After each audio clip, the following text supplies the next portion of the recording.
ಒಂದ್ ಸೆಕೆಂಡ್ ರಾಜನ್ ಅವರ ಬಗ್ಗೆ ನಿಮಗೆ ಚರ್ಚೆ ಮಾಡ್ತಿದ್ದಾರೆ, ನಮ್ಗೆ ಮಾತಾಡ್ಲಿಕ್ಕಿದೆಯಾ?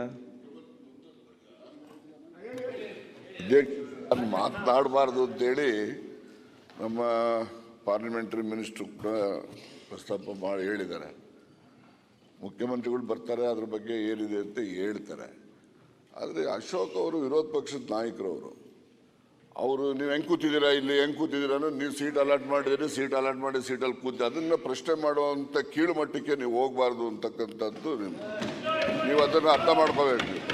ಹೆಂಗೆ ಕೂತಿದ್ದೀರಿ ನಾಚಿಕೆ ಇಲ್ವಾ ನಿಮಗೆ ಅಂದರೆ ನನಗೆ ನಾಚಿಕೆ ಅಲ್ಲ, ಅಂತಹ ಕೀಳು ಮಟ್ಟದ ಮಾತುಗಳನ್ನು ಆಡ್ತಿರಲ್ಲ, ನಿಮಗೆ ನಾಚಿಕೆ ಆಗಬೇಕು. ಮತ್ತು ಅದರಿಂದ ಸನ್ಮಾನ್ಯ ಅಧ್ಯಕ್ಷರೇ, ಅದಿಲ್ಲ, ಅದು ಆಗಲಿ. ಈಗ ನಾನು ರಾಜೀನಾಮೆ ಕೊಟ್ಟಿದ್ದೀನೋ ಬಿಟ್ಟಿದ್ದೀನೋ, ನನ್ನ ರಾಜೀನಾಮೆ ಯಾರು ಕೇಳೋರೆ, ಯಾರು ಬಿಟ್ಟವ್ರೆ, ಯಾರಿಗೆ?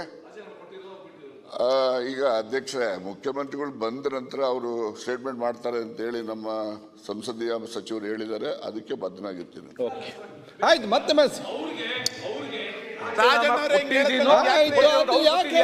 ಬಿಡಿ, ಅವ್ರಿಗೆ ಬಿಡಿ, ನೀವು ಹೇಳ್ದಾಗಲೇ ಹೇಳ್ಬೇಕು. ಯಾಕೆ ನೋಡಿ ಮತ್ತೆ ಕೇಳಬೇಡಿ.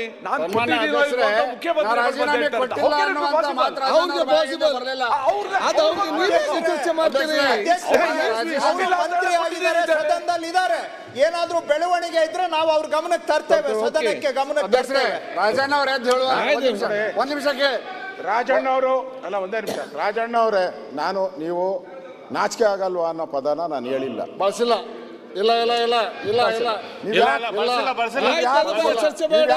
ಇಲ್ಲ ಅಂತ ಕೇಳಿದ್ದೀನಿ.